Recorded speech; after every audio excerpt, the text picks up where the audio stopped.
എല്ലാവർക്കും നമസ്കാരം. CC general PSC ചാനലിന്റെ മറ്റൊരു മാത്സിന്റെ ക്ലാസ്സിലേക്ക് എല്ലാവർക്കും സ്വാഗതം.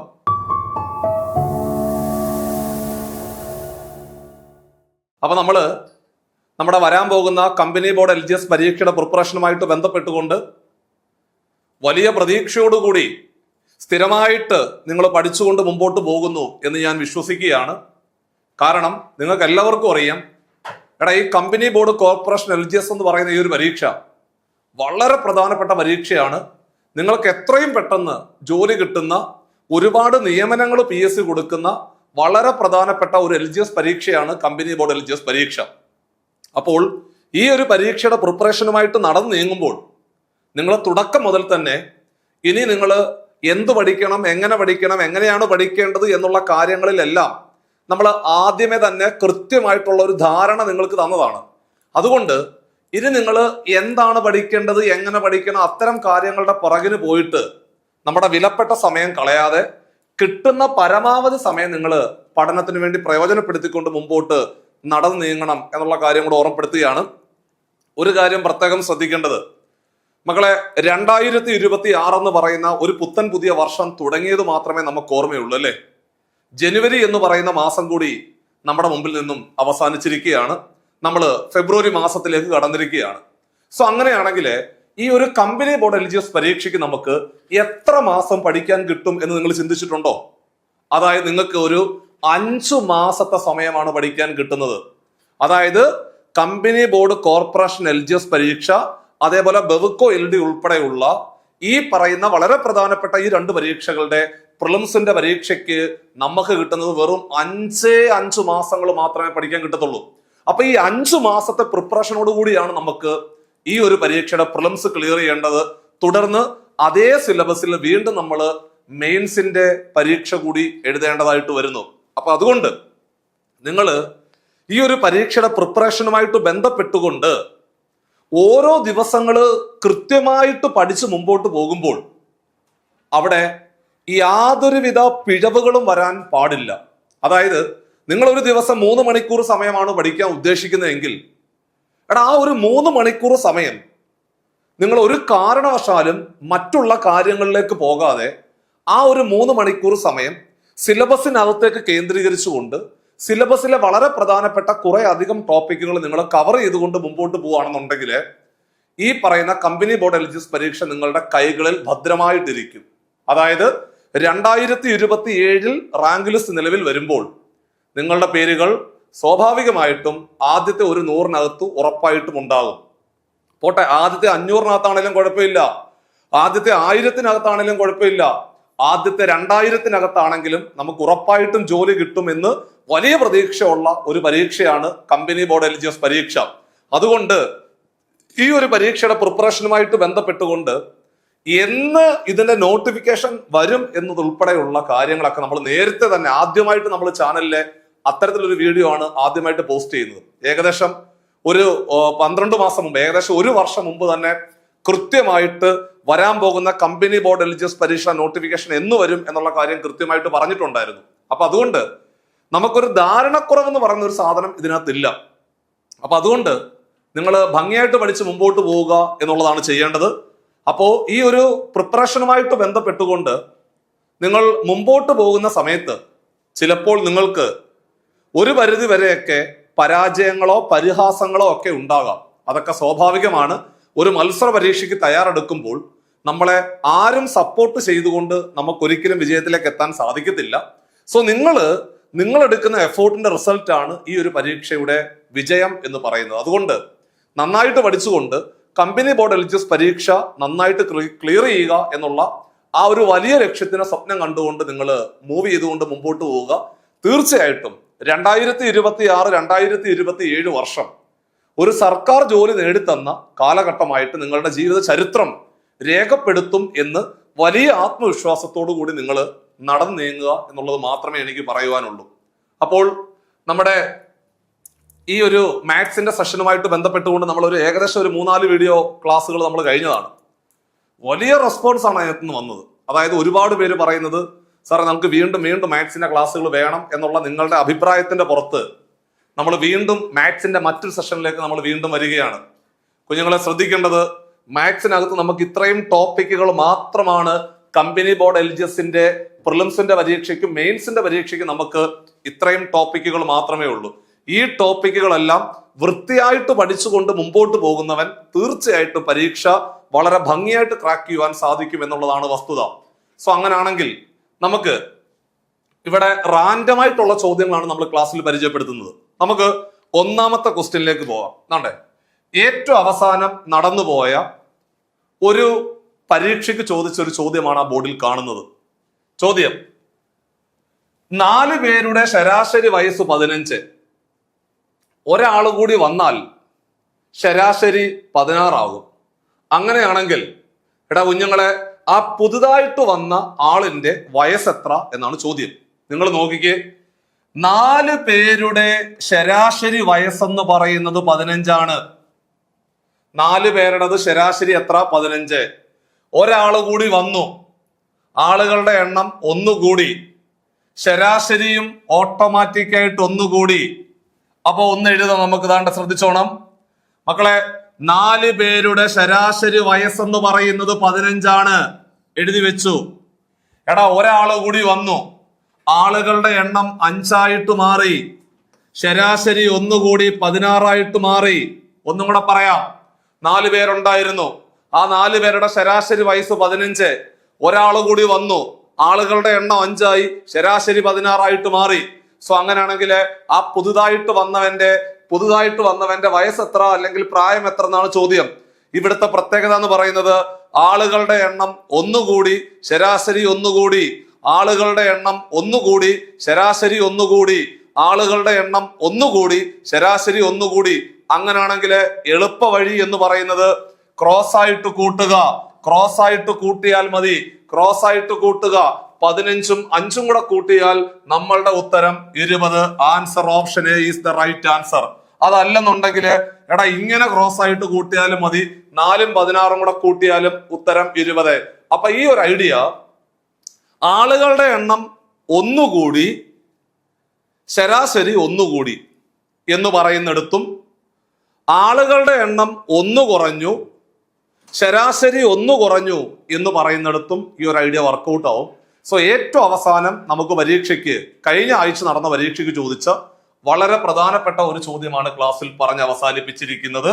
ഈ ഒരു ഐഡിയ വർക്കൗട്ട് ആവണമെങ്കിൽ ആളുകളുടെ എണ്ണം 1 കൂടി, ശരാശരി 1 കൂടി, അല്ലെങ്കിൽ ആളുകളുടെ എണ്ണം 1 കുറഞ്ഞു, ശരാശരി 1 കുറഞ്ഞു എന്ന് പറയുന്നിടത്തെല്ലാം ഈ സാധനം വർക്കൗട്ട് ആവും.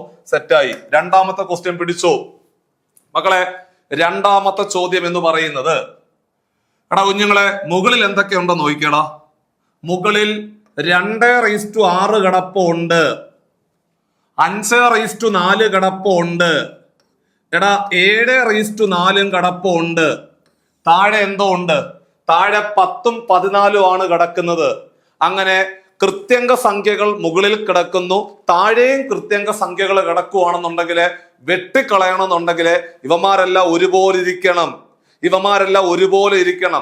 മുകളിൽ കിടക്കുന്നത് 2, 5, 7, താഴെ കിടക്കുന്നത് 10, 14. പറ്റത്തില്ല, വെട്ടാൻ പറ്റത്തില്ല. അപ്പൊ നിങ്ങൾ ആലോചിക്കണം, നിങ്ങൾ ബുദ്ധിപരമായിട്ട് നിങ്ങൾ ചിന്തിക്കണം. സാറേ, മുകളിൽ കിടക്കുന്നവന്മാര് ചെറുതാണ്, താഴെ കിടക്കുന്നവന്മാര് വലുതാണ്. താഴെ കിടക്കുന്നത് 10, 14, താഴെ കിടക്കുന്നവന്മാര് വലുതാണ്. ആ വലിയവന്മാരെ പിടിച്ച് ചെറുതാക്കണം. ചെറിയവന്മാരെ പിടിച്ച് വലുതാക്കാൻ പറ്റത്തില്ല. ആ വലിയവന്മാരെ പിടിച്ച് ചെറുതാക്കണം. ആ വലുതായിട്ട് കിടക്കുന്നവന്മാരെ പിടിച്ച് ചെറുതാക്കണം. അപ്പോൾ 10നെ നമുക്ക് എങ്ങനെ എഴുതാം? 10നെ 2 × 5 എന്ന് എഴുതിക്കൂടെ? മുകളിൽ കിടക്കുന്നവന്മാരുടെ ലെവലിലേക്ക് സ്പ്ലിറ്റ് ചെയ്യണം. അപ്പൊ നമ്മൾ 10നെ 2 × 5 എന്ന് എഴുതി. 10നെ 2 × 5 എന്ന് എഴുതി. അതിന്റെ പവർ 4 ഇല്ലേ? അതായത് 10⁴ എടാ 10ന് പകരം നമ്മള് 2 × 5 എന്ന് എഴുതി വെച്ചു. പവർ 4 അതുപോലെ തന്നെ എഴുതി. പവർ 4 അതുപോലെ തന്നെ എഴുതി വെച്ചു. ഇതാണ്ടേ, ആ 10⁴ നമുക്ക് വേണമെങ്കിൽ 2⁴ × 5⁴ എന്ന് എഴുതിക്കൂടെ? അങ്ങനെ എഴുതാം. അതായത് 10⁴ ആ 10നെ 2 × 5 എന്ന് എഴുതി വെച്ചു. 2 × 5 the whole raised to 4 എന്ന് എഴുതി. സോ ആ ബ്രാക്കറ്റ് കളഞ്ഞു കഴിഞ്ഞാല് 2/4 ഇൻറ്റു 5/4 എന്ന് എഴുതാം. അപ്പൊ താഴെ 2/4 ഇൻറ്റു 5/4 എന്ന് നമ്മൾ വൃത്തിയായിട്ട് എഴുതി വെച്ചു. ബാക്കി കിടക്കുന്നത് 14. കണ്ണും പൂട്ട് നിങ്ങൾ പറയും, സാറേ 14 വേണമെങ്കിൽ 2 ഇൻറ്റു 7 എന്ന് എഴുതിക്കൂടെ? 2 ഇൻറ്റു 7 എന്ന് എഴുതാം, തീർച്ചയായിട്ടും എഴുതാം. 14 നമ്മൾ 2 ഇൻറ്റു 7 എന്ന് എഴുതി. സോ ആ ബ്രാക്കറ്റിന്റെ പുറത്ത് സ്വാഭാവികമായിട്ട് ഒരു പവർ 2 കിടപ്പുണ്ട്. അപ്പൊ 2 into 7 the whole raise to 2 എന്ന് കിടപ്പുണ്ട്. സ്പ്ലിറ്റ് ചെയ്ത് കഴിഞ്ഞാല് 2/2 7/2 എന്ന് വരും. ക്ലിയർ അല്ലേ? 14 നമ്മൾ എങ്ങനെ എഴുതി? എടാ കുഞ്ഞുങ്ങളെ, 14 നമ്മള് 2 ഇൻറ്റു 7 എന്ന് എഴുതി വെച്ചു. ആ 2 into 7 the whole raise to 2 എന്ന് വരും. 2/2 7/2 എന്ന് എഴുതി വെച്ചു. ഇനി നോക്കിക്കേ, താണ്ടേ ഇവിടെ 2/6 കിടപ്പുണ്ട്. താഴെ 2/4 2/2 കൂടെ ഗുണിച്ചാൽ എന്തുവാ? എടാ ഈ കിടക്കുന്ന 2/4 ആ കിടക്കുന്ന 2/2 കൂടെ ഗുണിച്ചാൽ 2/6 അല്ലേ? രണ്ട് കൃത്യംഗ സംഖ്യകളെ ഗുണിക്കുമ്പോൾ അവയുടെ ആധാര സംഖ്യ സെയിം ആണെങ്കിൽ പവറുകൾ കൂട്ടിവെക്കുക എന്നാണ് പഠിച്ചു വെച്ചിരിക്കുന്നത്. അപ്പോൾ 2/4 2/2 കൂടെ ഗുണിച്ചാൽ 2/6 എന്ന് വരും. അതാണ്ടേ ഇവന്മാര് രണ്ടുപേരും കൂടെ ഗുണിച്ചാൽ 2/6 എന്ന് വരത്തില്ലേടാ. ആ താഴെ കിടക്കുന്ന 2/6 മുകളിൽ കിടക്കുന്ന 2/6 കൂടെ നമ്മള് നൈസായിട്ട് കട്ട് ചെയ്ത് കളഞ്ഞു. താഴെ കിടക്കുന്ന 2/6 മുകളിൽ കിടക്കുന്ന 2/6 കൂടെ നമ്മൾ നൈസായിട്ട് കട്ട് ചെയ്ത് കളഞ്ഞു.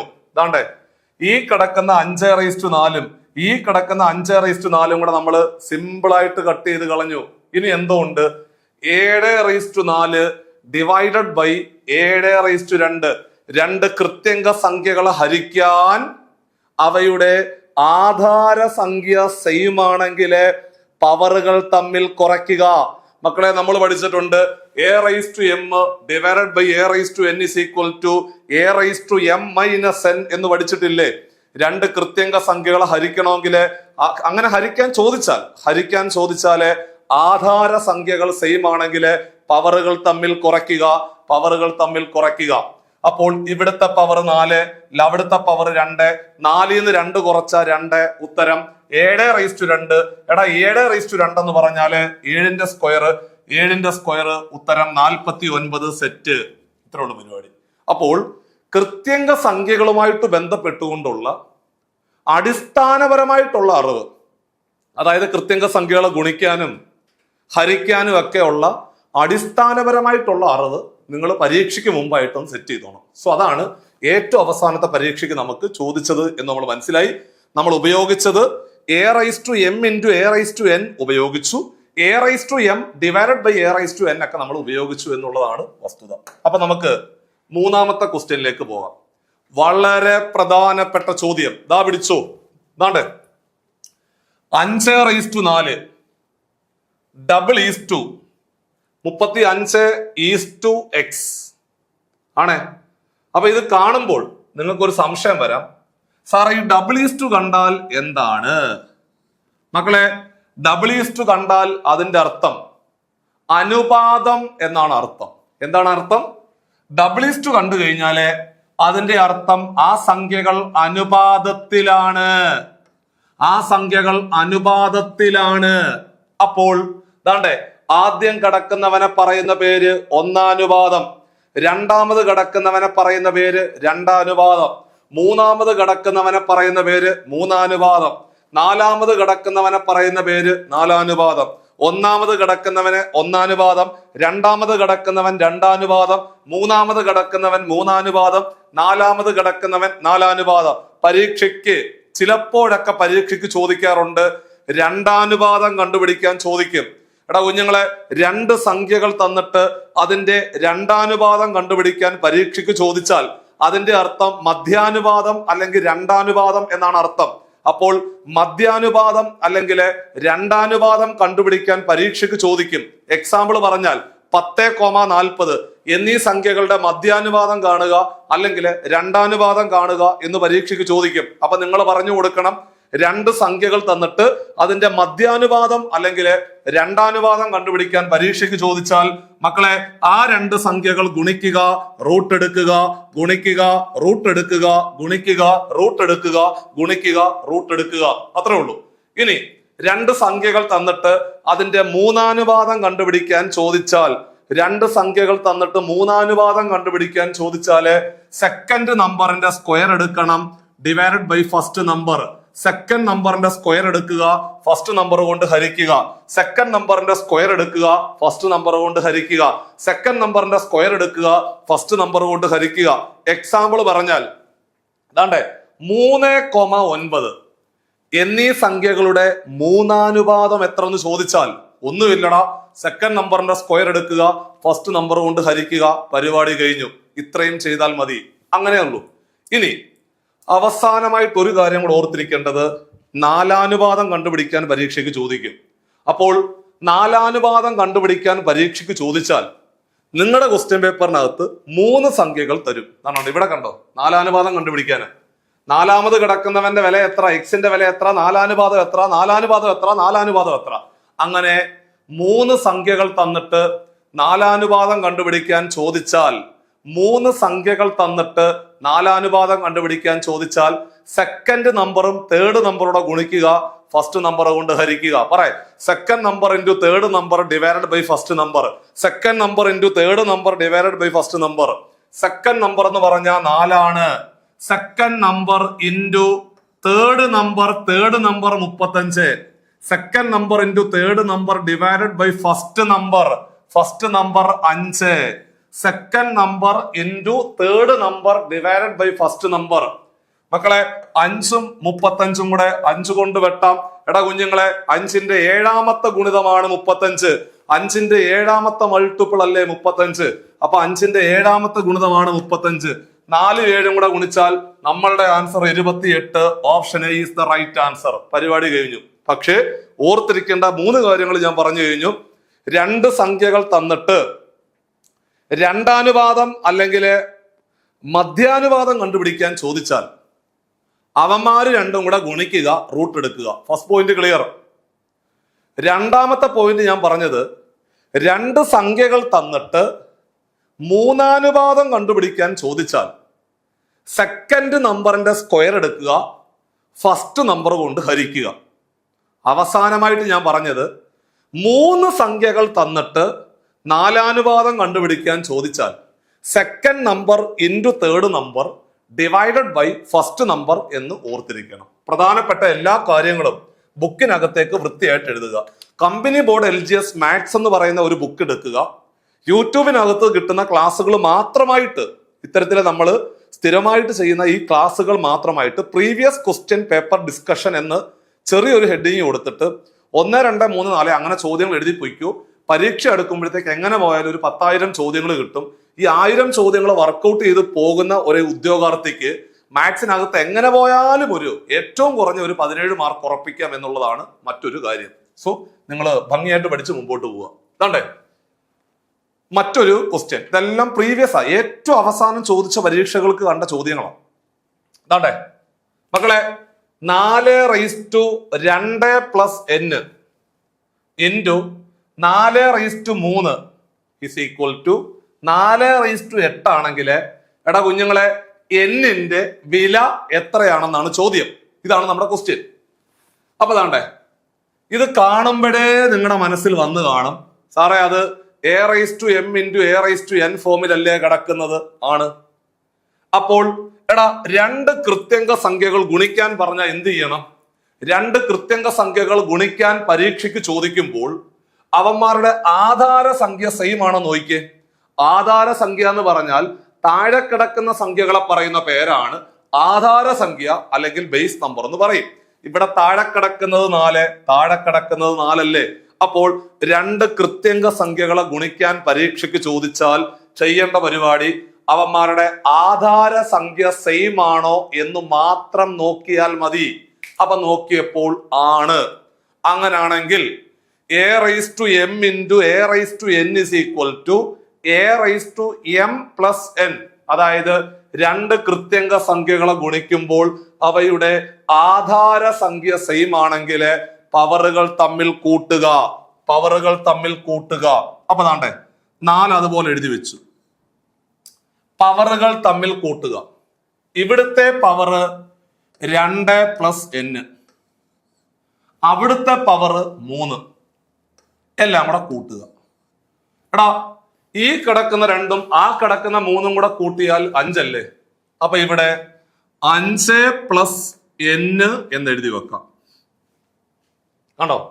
ഈ കിടക്കുന്ന 2ഉം ആ കിടക്കുന്ന 3ഉം കൂടെ കൂട്ടിയാൽ 5, 5 + n എന്ന് എഴുതി വെച്ചു.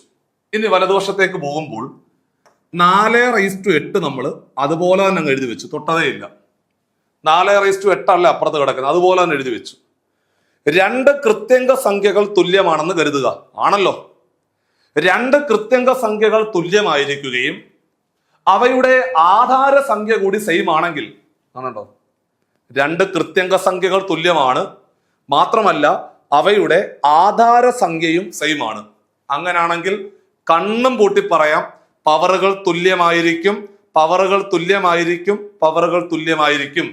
അപ്പോൾ ഇവിടുത്തെ പവറായ 5 + n എന്ന് പറയുന്നവനും അവിടുത്തെ പവറായ 8ഉം തുല്യമാണ്. ഇവിടുന്ന് ഈ കിടക്കുന്ന +5നെ എടുത്ത് നമ്മൾ വലത്തോട്ട് തട്ടിയാൽ സ്വാഭാവികമായിട്ടും മൈനസ് ആവത്തില്ലേ? ആവും. അപ്പൊ 8 - 5. എടാ 8 ന്ന് 5 കുറച്ച എത്ര? 8 ന്ന് 5 കുറച്ചാല് ഉത്തരം 3. പരിപാടി കഴിഞ്ഞു. 2 കൃത്യംഗ സംഖ്യകൾ തുല്യമായിരിക്കുകയും അവയുടെ ആധാര സംഖ്യ കൂടി തുല്യമാണെങ്കിൽ, സെയിം ആണെങ്കിൽ പവറുകൾ തുല്യമായിരിക്കും, പവറുകൾ തുല്യമായിരിക്കും, പവറുകൾ സെയിം ആയിരിക്കും എന്നുള്ളതാണ് വസ്തുത. ഇത്തരം കാര്യങ്ങളൊക്കെ ഭംഗിയായിട്ട് പഠിച്ചുകൊണ്ട് മുമ്പോട്ട് പോകണം. നല്ലൊരു ചോദ്യമാണ് റീസെന്റ് ആയിട്ട് പരീക്ഷയ്ക്ക് ചോദിച്ചത്. അടുത്ത ക്വസ്റ്റ്യൻ എന്ന് പറയുന്നത് അതാണ്ടേ, 40ന്റെ എത്ര പെർസെന്റേജ് ആണ് 28 എന്നാണ് ചോദ്യം. ഒരു സംഖ്യ തന്നിട്ട് ആണ്ടേ 40 എന്ന് പറയുന്ന ഒരു സംഖ്യ, അവന്റെ എത്ര പെർസെന്റേജ് ആണ് 28? മക്കളെ 40 എന്ന് പറയുന്നവന്റെ എത്ര പെർസെന്റേജ് ആണ് 28 എന്നാണ് ചോദ്യം. ആണ്ടേ, അപ്പോൾ നിങ്ങൾ ചിന്തിക്കേണ്ടത് ആ തരുന്നവനുണ്ടല്ലോ, ആ തരുന്ന സംഖ്യ എന്ന് പറഞ്ഞാൽ ഫുൾ ആണ്, മൊത്തം ടോട്ടൽ 100%. അപ്പോൾ തരുന്നവനെ 100% പരിഗണിക്കുക. എടാ തരുന്നവനെ 100% പരിഗണിക്കണം. ആരാ തന്നത്? 40. അപ്പോൾ നമ്മൾ പറയും 40 എന്ന് പറയുന്നവൻ 100% എടാ 40 എന്ന് പറയുന്നവൻ 100% ആണ്. തരുന്ന സംഖ്യ 100% പരീക്ഷയ്ക്ക് ചോദിക്കുന്നു 50ന്റെ എത്ര പെർസെന്റേജ് ആണ് 10, അല്ലെങ്കിൽ 70ന്റെ എത്ര പെർസെന്റേജ് ആണ് 20, അല്ലെങ്കിൽ 40ന്റെ എത്ര പെർസെന്റേജ് ആണ് 4, അല്ലെങ്കിൽ 100ന്റെ എത്ര പെർസെന്റേജ് ആണ് 25. ആരാണോ തരുന്നത് അവൻ 100%. ഇവിടെ തന്നവൻ 40 അല്ലേ? അപ്പോ മക്കളെ 40നെ 100% പരിഗണിക്കുക. കണ്ടുപിടിക്കേണ്ടത് 28 എന്ന് പറയുന്നവൻ എത്ര പെർസെന്റേജ് ആണ്, 28 എന്ന് പറയുന്നവന് എത്ര പെർസെന്റേജ് ആണെന്നാണ് കണ്ടുപിടിക്കേണ്ടത്. 40 എന്ന് പറയുന്നവൻ 100% ആണെങ്കിൽ എടാ 28 എന്ന് പറയുന്നവൻ എത്ര പെർസെന്റേജ് ആണെന്നാണ് ചോദ്യം. സിമ്പിൾ ആയിട്ട് ക്രോസ് ചെയ്താൽ മതി. ക്രോസ് ആയിട്ട് ഗുണിക്കുക, ക്രോസ് ആയിട്ട് ഗുണിക്കുക, ക്രോസ് ആയിട്ട് ഗുണിച്ചാൽ മതി. ക്രോസ് ആയിട്ട് ഗുണിക്കാനുള്ള എളുപ്പ വഴി എന്ന് പറഞ്ഞാൽ 2 എണ്ണം ഉള്ളത് ഗുണിക്കുക, 1 എണ്ണം ഉള്ളത് ഹരിക്കുക. 2 എണ്ണം ഉള്ളത് ഗുണിക്കുക, 1 എണ്ണം ഉള്ളത് ഹരിക്കുക. ഇവിടെ 2 എണ്ണം ഉള്ളത് 28ഉം 100ഉം ആണ്. 2 എണ്ണം ഉള്ളത് ഗുണിക്കുക, 1 എണ്ണം ഉള്ളത് ഹരിക്കുക. 1 എണ്ണം ഉള്ളത് 40, 1 എണ്ണം ഉള്ളത് 40, 1 എണ്ണം ഉള്ളത് 40. ക്രോസ് ആയിട്ട് ഗുണിക്കാനുള്ള എളുപ്പ വഴി 2 എണ്ണം ഉള്ളത് ഗുണിക്കുക, 1 എണ്ണം ഉള്ളത് ഹരിക്കുക. 2 എണ്ണം ഉള്ളത് 28ഉം 100ഉം ആണ്. 2 എണ്ണം ഉള്ളത് ഗുണിക്കുക, 1 എണ്ണം ഉള്ളത് ഹരിക്കുക, 1 എണ്ണം ഉള്ളത് 40. താഴെ കിടക്കുന്ന ഈ 0 കട്ടായി പോയില്ലേടാ. ഈ കിടക്കുന്ന 4ഉം ഈ കിടക്കുന്ന 28ഉം കൂടെ 4 കൊണ്ട് വെട്ടാം, 4 കൊണ്ട് വെട്ടാം, 4 കൊണ്ട് വെട്ടാം, 4 കൊണ്ട് വെട്ടാം. 4 കൊണ്ട് വെട്ടുക എന്ന് പറഞ്ഞ അർത്ഥം 4 കൊണ്ട് ഹരിക്കുക. 4 കൊണ്ട് വെട്ടുക എന്ന് പറഞ്ഞ അർത്ഥം 4 കൊണ്ട് ഹരിക്കുക. 4നെ 4 കൊണ്ട് ഹരിച്ചാൽ 1, 28നെ 4 കൊണ്ട് ഹരിച്ചാല് 28നെ 4 കൊണ്ട് ഹരിച്ചാൽ 7, 28നെ 4 കൊണ്ട് ഹരിച്ചാൽ 7, 7ഉം 10ഉം കൂടെ ഗുണിച്ചാൽ 70. നമ്മുടെ ഉത്തരം option B is the right answer. Set. കണ്ടോ, ഇത്രേ ഉള്ള പരിപാടി. വളരെ എളുപ്പത്തിൽ ചെയ്തെടുക്കാം. ആരാണോ തരുന്നത് അവൻ 100%. ആരെയാണോ കണ്ടുപിടിക്കേണ്ടത് അവൻ എത്ര ശതമാനമാണെന്ന് കണ്ടുപിടിച്ചാൽ മതി. ക്രോസ് ആയിട്ട് ഗുണിച്ചാൽ പെട്ടെന്ന് ആൻസർ കിട്ടും. അടുത്തത് മറ്റൊരു പരീക്ഷയ്ക്ക് ചോദിച്ച ഒരു ചോദ്യമാണ്, ഭിന്നസംഖ്യകളുമായിട്ട് ബന്ധപ്പെട്ട ചോദ്യമാണ്. അപ്പൊ ഞാൻ ഈ ക്ലാസ്സിൽ തുടർച്ചയായിട്ട് ചെയ്യുന്ന കമ്പനി ബോർഡ് LGSന്റെ പ്രീവിയസ് ഇയർ ചോദ്യങ്ങൾ ഒരു ബുക്കിനകത്തേക്ക് ഭംഗിയായിട്ട് എഴുതി അവസാനിപ്പിക്കണം എന്ന് പറയുന്നു. ഇതാണ്ടേ മക്കളെ, 23 ഡിവൈഡഡ് ബൈ 230. എടാ 24 ഡിവൈഡഡ് ബൈ 2400. 25 divided by 25,000. വില എത്ര, വില എത്ര, വില എത്ര എന്ന ചോദ്യം. അപ്പൊ ഇത് കാണുമ്പോഴേ നിങ്ങൾ വിചാരിക്കും, സാറേ LCM മെത്തേഡ് വഴിയാണോ ചെയ്യേണ്ടത്? ആണോ എന്ന് ചോദിച്ചാൽ ആണ്. പക്ഷെ നിങ്ങൾ അങ്ങനെ ഒന്നും പോവണ്ട, ഞാൻ വേറെ വഴി പറഞ്ഞു തരാം. ദാണ്ടേ നിങ്ങൾ ചെയ്യേണ്ട പരിപാടി, ദാണ്ടേ 23 മേളിൽ കിടപ്പുണ്ട്. എടാ 23 മേളിൽ കിടപ്പുണ്ട് ഡിവൈഡഡ് ബൈ 230 താഴെ കിടക്കുന്നത്. ആ 230 കാണുമ്പോൾ നിങ്ങളുടെ മനസ്സിൽ സ്വാഭാവികമായിട്ടും നിങ്ങളുടെ മനസ്സിലെ 23 × 10 ആണെന്ന് കണ്ടില്ലോ. അങ്ങനെ ചിന്തിച്ചോ. അങ്ങനെ ചിന്തിച്ചില്ലെങ്കിൽ കുഴപ്പമില്ല, അങ്ങനെ വേണമെങ്കിൽ എഴുതാം. അങ്ങനെ എഴുതിയിട്ട് കണ്ടേ 23 വെട്ടിക്കളയാം. അല്ലെങ്കിൽ ഈ ക്വസ്റ്റ്യൻ നിങ്ങളുടെ മുമ്പിലേക്ക് വരുമ്പോൾ തന്നെ നിങ്ങൾ എന്ത് ചെയ്യണം അറിയോ? ഈ കിടക്കുന്ന 23 ഈ കിടക്കുന്ന 23 കട്ട് ചെയ്യണം. 23 കൊണ്ട് വെട്ടി, 23 കൊണ്ട് വെട്ടിക്കളയാം. അപ്പൊ നാണ്ടേ അവിടെ 1 വരും, ഇവിടെ 1, പിന്നെ 0 കൂടെ ചേരുമ്പോൾ 10 വരും. ക്ലിയർ ആണേ? എടാ ഇവിടെ കിടക്കുന്ന 24 ഇവിടെ കിടക്കുന്ന 24 കൂടെ കട്ട് ചെയ്തു. അപ്പൊ ഇവിടെ 1 വരും, ഇവിടെ 1, 2 0 ചേർത്ത് എഴുതിയാൽ 100 വരും. എടാ കുഞ്ഞുങ്ങളെ, ഇവിടെ കിടക്കുന്ന 25 ഇവിടെ കിടക്കുന്ന 25 കൂടെ കട്ട്. അപ്പൊ സ്വാഭാവികമായിട്ടും മുകളിൽ 1 താഴെ 1, 3 0 വരും. അതായത് 1/10 പ്ലസ് 1/100 പ്ലസ് 1/1000 വില എത്ര എന്നാണ് ചോദ്യം. അപ്പൊ സ്വാഭാവികമായിട്ടും ഇവിടെ നിങ്ങൾ ഭിന്നസംഖ്യകളെ കൂട്ടണമെങ്കിൽ LCM മെത്തേഡ് വഴി കൂട്ടണം. 1/10 അല്ലെങ്കിൽ 1/100 1/1000 കൂടെ കൂട്ടിയാൽ എത്ര എന്നാണ് ചോദ്യം. അതല്ല, നിങ്ങൾക്ക് അങ്ങനെ ചിന്തിക്കാൻ ബുദ്ധിമുട്ടാണെങ്കിൽ മക്കളെ ഛേദങ്ങളെല്ലാം കൂടെ സെയിം ആക്കാൻ ശ്രമിക്കുക. എടാ ഛേദങ്ങൾ സെയിം ആണെങ്കിൽ ഉത്തരത്തിലേക്ക് എത്താൻ എളുപ്പമാണ്. ഇപ്പൊ നിങ്ങളോട് ഞാൻ ചോദിക്കുകയാണ്, ആണ്ടേ 3/5 അതേപോലെ 1/5 അതേപോലെ 2/5 കൂടെ കൂട്ടിയാൽ എത്ര എന്ന് ചോദിച്ചാൽ, 2ഓ 2-ലധികമോ ഭിന്നസംഖ്യകളെ കൂട്ടാനോ കുറയ്ക്കാനോ ചോദിക്കുമ്പോൾ ഛേദങ്ങൾ സെയിം ആണെങ്കിൽ ആ ഛേദം അതുപോലെ തന്നെ എഴുതി വെച്ചിട്ട് അംശങ്ങളെല്ലാം കൂടെ കൂട്ടിയാൽ മതി. 3 1 4 2 6, ഉത്തരം 6/5 എന്ന് എഴുതാം.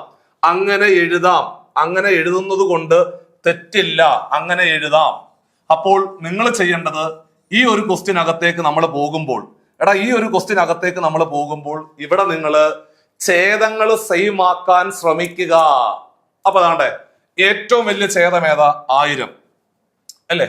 അപ്പൊ നമ്മൾ എല്ലാവന്മാരെ 1000 ആക്കാൻ ശ്രമിക്കണം. ആണോ? നോക്കിക്കേ കുഞ്ഞുങ്ങളെ, 100നെ 1000 ആക്കണമെങ്കിൽ എന്ത് ചെയ്യണം?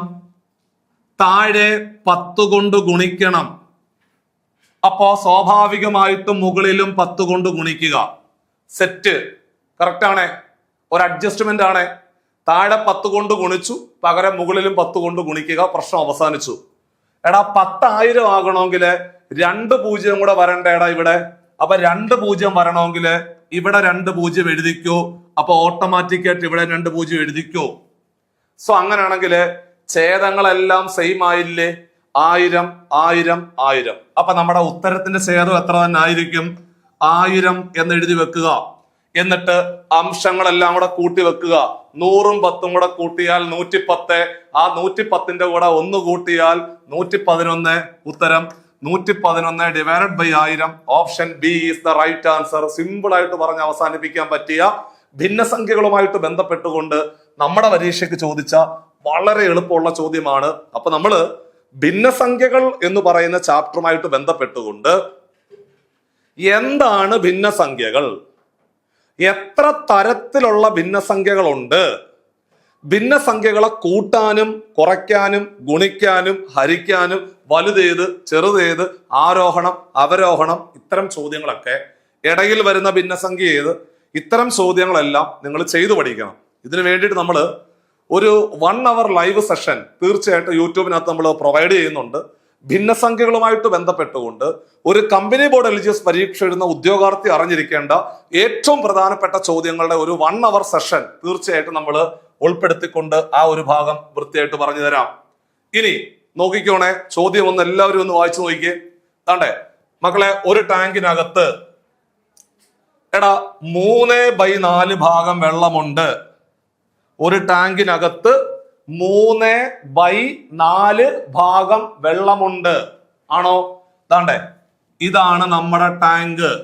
ഈ ടാങ്കിനകത്ത് 3/4 ഭാഗം വെള്ളമുണ്ട് എന്നാണ് ചോദ്യകർത്താവ് പറയുന്നത്. ഭിന്നസംഖ്യ കിട്ടിയാൽ അതിനെ ശതമാനത്തിലേക്ക് മാറ്റാൻ എല്ലാവർക്കും അറിയാം. 100 കൊണ്ട് ഗുണിച്ചാൽ മതി. ഒരു ഭിന്നസംഖ്യയെ ശതമാനത്തിലേക്ക് മാറ്റാൻ 100 കൊണ്ട് ഗുണിക്കുക. ഒരു ഭിന്നസംഖ്യയെ ശതമാനത്തിലേക്ക് മാറ്റാൻ 100 കൊണ്ട് ഗുണിക്കുക. 100 ശതമാനത്തിലോട്ട് മാറ്റാൻ 100 കൊണ്ട് ഗുണിക്കുക. അപ്പോൾ 3/4 എന്ന് പറഞ്ഞാല് 3/4നെ 100 കൊണ്ട് ഗുണിച്ചു കഴിഞ്ഞാല് ദാ പിടിച്ചു 4ഉം 100ഉം കൂടെ വെട്ടിയാൽ 4ന്റെ 25ാമത്തെ ഗുണിതമാണ് 100. 4ന്റെ 25ാമത്തെ മൾട്ടിപ്പിൾ ആണ് 100. 25 3ഉം കൂടെ ഗുണിച്ചാല് 75% എന്ന് വരും. അപ്പൊ കണ്ണും പൂട്ടി പറയാം, ഒരു ടാങ്കിനകത്ത് 75% വെള്ളമുണ്ട്. കണ്ടോ? മുക്കാലെന്ന് കേൾക്കുമ്പോഴേ നമുക്കറിയാം 75% ആണെന്ന് അറിയാം. പക്ഷെ എന്നിരുന്നാലും നിങ്ങൾ അങ്ങനെ ചിന്തിച്ചില്ലെങ്കിലും മുക്കാൽ 3/4 അതിനെ ശതമാനത്തിലോട്ട് മാറ്റാൻ 100 കൊണ്ട് ഗുണിക്കുക. മുക്കാൽ 3/4നെ 100 കൊണ്ട് ഗുണിച്ചു. മുക്കാലിനെ 100 കൊണ്ട് ഗുണിച്ചപ്പോൾ 75%. അപ്പൊ ഒരു ടാങ്കിനകത്ത് 75% വെള്ളമുണ്ട്. ഇതിൽ 28 ലിറ്റർ ഉപയോഗിച്ചു. അപ്പോൾ കുഞ്ഞുങ്ങളെ 75% ഉണ്ടായിരുന്നു. അതിൽ നിന്ന് 28 പോയി. 28 ലിറ്റർ ഉപയോഗിച്ചു. ഉപയോഗിക്കുക എന്ന് പറഞ്ഞാൽ കുറയ്ക്കുക, ഒഴിച്ചു എന്ന് പറഞ്ഞാൽ കൂട്ടി. ഇവിടെ ഉപയോഗിച്ചു എന്ന് പറഞ്ഞാല് 28 കുറച്ചു. 75% ഉണ്ടായിരുന്നു. അതിൽ നിന്ന് 28 കുറച്ചു. ഓക്കെ, ബാക്കിയുള്ളത് 2/5 ആണ്. 2/5 എന്ന് പറഞ്ഞാല് അതിനെയും ഇതുപോലെ ശതമാനത്തിലോട്ട് മാറ്റണം. 2/5നെ ശതമാനത്തിലോട്ട് മാറ്റണം. 2/5നെ ശതമാനത്തിലോട്ട് മാറ്റാൻ 2/5നെ 100 കൊണ്ട് ഗുണിക്കുക. 2/5നെ 100 കൊണ്ട് ഗുണിക്കുക. 2/5നെ 100 കൊണ്ട് ഗുണിക്കുക. മക്കളെ, 5ന്റെ 20ാമത്തെ ഗുണിതമാണ് 100. 5ന്റെ 20ാമത്തെ മൾട്ടിപ്പിൾ ആണ് 100. 5ന്റെ 20ാമത്തെ മൾട്ടിപ്പിൾ ആണ് 100. 20ഉം 2ഉം കൂടെ ഗുണിച്ചാൽ 40%. 40%. അപ്പോൾ 40% ഉള്ളൂ. 75% ഉണ്ടായിരുന്നു. അതിൽ നിന്ന് കുറച്ചങ്ങ് എടുത്തു കഴിയുമ്പോൾ 40% ആയിട്ട് മാറി എന്ന് പറയുന്നു. ഓക്കെ ആണേ? 75% ഉണ്ടായിരുന്നു. അതിൽ നിന്ന് 28 ഉപയോഗിച്ച് കഴിയുമ്പോൾ ഇനി 40% ഉള്ളൂ. നമുക്കെല്ലാവർക്കും മനസ്സിലാക്കാൻ പറ്റും 75%ത്തിൽ നിന്ന് എത്ര ശതമാനം കുറയ്ക്കുമ്പോഴാണ് 40% കിട്ടുന്നത്? മനസ്സുകൊണ്ടൊന്ന് ആലോചിച്ച്, എല്ലാവരും വീഡിയോ പോസ് ചെയ്ത് വെച്ചിട്ട് മനസ്സുകൊണ്ടൊന്ന് ആലോചിക്കുക. 75%ത്തിൽ നിന്ന് എത്ര ശതമാനം കുറയ്ക്കുമ്പോഴാണ് 40% കിട്ടുന്നത് എന്ന് നിങ്ങൾ എല്ലാവരും ഒന്ന് ആലോചിച്ച്. 40 കിട്ടണം. അപ്പൊ നിങ്ങൾ ആലോചിക്കും 75%ത്തിൽ നിന്ന് 35% കുറച്ചാൽ, അല്ലേ? നിങ്ങൾ ആലോചിച്ച് നോക്കിയേ. 75%ത്തിൽ നിന്ന് 35% കുറച്ചാൽ 40% അല്ലേ? ആണോ? 75%ത്തിൽ നിന്ന് 35% കുറച്ചാൽ 40% കിട്ടും. അപ്പോൾ ഇവിടെ വരേണ്ട ശതമാന സംഖ്യ എന്ന് പറഞ്ഞാല് 35% ആണ്. അപ്പോൾ 35% 28 മനസ്സിലായി. 35% 28 മനസ്സിലായി. 35% 28 മനസ്സിലായി. എങ്കിലേ ഈ ടാങ്കിലെ ആകെ എത്ര ലിറ്റർ വെള്ളം കൊള്ളും? ടാങ്കിന്റെ ഫുൾ കപ്പാസിറ്റി എത്ര? അതായത് 100% എത്ര? ടാങ്കിന്റെ ഫുൾ കപ്പാസിറ്റി എന്ന് പറഞ്ഞാൽ 100%. ടാങ്കിന്റെ മുഴുവൻ കപ്പാസിറ്റി എന്ന് പറഞ്ഞാൽ 100%. അപ്പൊ നമുക്കറിയാം 35% 28. എടാ 35% 28 ആണെങ്കിൽ കുഞ്ഞുങ്ങളെ 100% എത്ര? 100% എത്ര എന്ന ചോദ്യം. 100% എത്ര എന്ന ചോദ്യം. എടാ ഇങ്ങനെ ഒരു സാധനം വരുമ്പോ നമുക്ക് ക്രോസ് ആയിട്ട് ഗുണിച്ചാൽ മതി എന്നറിയാം. ക്രോസ് ആയിട്ട് ഗുണിക്കുക, ക്രോസ് ആയിട്ട് ഗുണിക്കുക. ക്രോസ് ആയിട്ട് ഗുണിക്കാനുള്ള എളുപ്പ വഴി എന്ന് പറയുന്നത് 2 ഉള്ളത് ഗുണിക്കുക, 1 ഉള്ളത് ഹരിക്കുക. 2 ഉള്ളത് ഗുണിക്കുക, 1 ഉള്ളത് ഹരിക്കുക. 2 ഉള്ളത് ഗുണിക്കുക, 1 ഉള്ളത് ഹരിക്കുക. ഇവിടെ 2 ഉള്ളത് 100ഉം 28ഉം ആണ്. 2 ഉള്ളത് ഗുണിക്കുക, 1 ഉള്ളത് ഹരിക്കുക. 1 ഉള്ളത് 35, 1 ഉള്ളത് 35. താഴെ കിടക്കുന്ന 35 മേളിൽ കിടക്കുന്ന 28 കൂടെ 7 കൊണ്ട് ഹരിക്കാം. 7 കൊണ്ട് ഹരിക്കാം. 7ന്റെ ഗുണിതങ്ങളാണ്. 7 കൊണ്ട് ഹരിക്കാം. അപ്പോൾ 35നെ 7 കൊണ്ട് ഹരിച്ചാല് 35നെ 7 കൊണ്ട് ഹരിച്ചാല് 5 എന്ന് വരും. 28നെ 7 കൊണ്ട് ഹരിച്ചാല് 28നെ 7 കൊണ്ട് ഹരിച്ചാല് 4 എന്ന് വരും. താഴെ കിടക്കുന്ന ഈ 5ഉം മേളിൽ കിടക്കുന്ന ആ 100ഉം കൂടെ 5 കൊണ്ട് വെട്ടാം. 5 കൊണ്ട് വെട്ടുക എന്ന് പറഞ്ഞ അർത്ഥം 5 കൊണ്ട് ഹരിക്കുക. 5നെ 5 കൊണ്ട് ഹരിച്ചാൽ 1, 100നെ 5 കൊണ്ട് ഹരിച്ചാൽ 20, 20ഉം 4ഉം കൂടെ ഗുണിച്ചാൽ 80. Option B is the right answer. നിങ്ങൾക്കറിയണം ഒരു ഭിന്നസംഖ്യയെ ശതമാനത്തിലോട്ട് മാറ്റാൻ 100 കൊണ്ട് ഗുണിക്കുക. ഭിന്നസംഖ്യയെ ശതമാനത്തിലോട്ട് മാറ്റാൻ 100 കൊണ്ട് ഗുണിക്കുക. ഭിന്നസംഖ്യയെ ശതമാനത്തിലോട്ട് മാറ്റാൻ 100 കൊണ്ട് ഗുണിക്കുക. 3/4 ഭാഗം വെള്ളമുണ്ടെന്ന് പറഞ്ഞാൽ ഇപ്പോൾ 75% ഉണ്ടെന്നാണ് അതിന്റെ അർത്ഥം. 75% ഉണ്ട്. അതിൽ നിന്നും 28 ലിറ്റർ എടുത്തു. അപ്പോൾ 75%ൽ നിന്ന് 28 കുറയ്ക്കുക. അപ്പോൾ നമുക്ക് എന്നായി? 2/5 ആയിട്ട് മാറി. എടാ 2/5 എന്ന് പറഞ്ഞ 40% അല്ലേ? ആണോ? അപ്പോൾ അവിടെ വലതുവശം 40% എന്ന് വന്നു. ഇനി നിങ്ങൾ മനസ്സുകൊണ്ട് ആലോചിക്കണം, 75%ൽ നിന്ന് എത്ര ശതമാനം കുറയ്ക്കുമ്പോഴാണ് 40% കിട്ടുന്നത് എന്ന് ആലോചിക്കണം. അപ്പൊ നിങ്ങളുടെ മനസ്സ് തന്നെ പറഞ്ഞു തരും. 75%ൽ നിന്ന് 35% കുറയ്ക്കുമ്പോഴാണ് 40% കിട്ടുന്നത്. അപ്പോൾ 35% കുറയ്ക്കുമ്പോൾ കണ്ടോ, ആ 35% ഇവൻ. അപ്പോൾ 35% 28. മക്കളെ 35% 28 ആണെങ്കിൽ ആ ടാങ്കിന്റെ ഫുൾ കപ്പാസിറ്റി എത്ര? മുഴുവൻ കപ്പാസിറ്റി എത്ര? 100% എത്ര? 100% എത്ര എന്ന ചോദ്യം. അതായത് 35% 28 ആണെങ്കിൽ 100% എത്ര? നമ്മൾ ക്രോസ് ചെയ്തു. 2 ഉള്ളത് ഗുണിക്കുക, 1 ഉള്ളത് ഹരിക്കുക. വെട്ടിക്കളഞ്ഞപ്പോൾ നമ്മളുടെ ഉത്തരം 80 എന്നാണ് വന്നത്.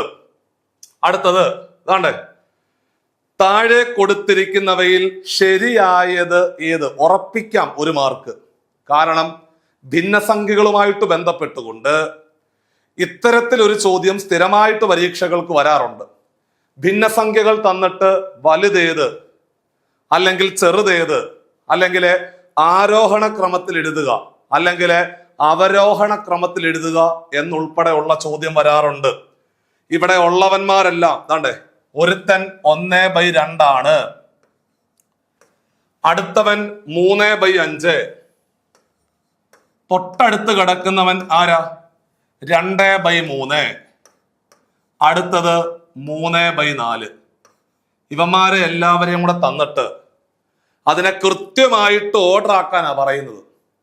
അപ്പൊ നമുക്ക് ഓർഡർ ആക്കണമെങ്കിൽ എങ്ങോട്ടാണോ വാ തുറന്നിരിക്കുന്നത് അവൻ വലുത്, എങ്ങോട്ടാണോ കുത്തുന്നത് അവൻ ചെറുത്.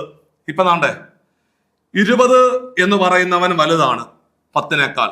കണ്ടോ, ചിഹ്നം അങ്ങനെയാ പറയേണ്ടത്. തിരിച്ചാണെങ്കിൽ 10 താണ്ട കണ്ടോ ചെറുതാ. 30 എന്ന് പറയുന്നവൻ വലുതാ. അപ്പോ കുത്തുന്നത് ചെറുതിലേക്കും വാ തുറന്നു വെക്കുന്നത് വലുതിലേക്കുമാണെന്ന് ഓർത്തിരിക്കണം.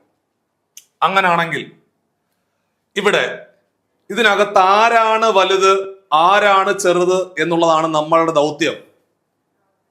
ഇവിടെ നിങ്ങൾ ചെയ്യേണ്ട പരിപാടി, സാധാരണ പല മെത്തേഡുകളുണ്ട്. നിങ്ങൾ ചെയ്യേണ്ടത് കുറെ ഭിന്നസംഖ്യകൾ തന്നിട്ട് അതിനകത്ത് ആരാണ് വലുത് ആരാണ് ചെറുത് അങ്ങനെ നിങ്ങൾക്ക് അറിയണമെന്നുണ്ടെങ്കിൽ നിങ്ങൾ സിമ്പിൾ ആയിട്ട് ചെയ്യേണ്ട പരിപാടി, അംശങ്ങൾക്കെല്ലാം ഓരോ 0 ഇട്ട് കൊടുക്കുക. അംശങ്ങൾക്കെല്ലാം വെറുതെ ഒരു 0 അങ്ങ് ഇട്ട് കൊടുക്കുക. അതാണ്ടേ, ചുമ്മാ ഒരു 0 ഇവിടെ ഇട്ടു, ചുമ്മാ ഒരു 0 ഇവിടെ ഇട്ടു, വെറുതെ ഒരു 0 ഇവിടെ ഇട്ടു, വെറുതെ ഒരു 0 ഇവിടെ ഇട്ടു. ഇനി 10നെ 2 കൊണ്ട് ഹരിച്ച എത്ര? 10നെ 2 കൊണ്ട് ഹരിച്ചാൽ 5 സെറ്റ്.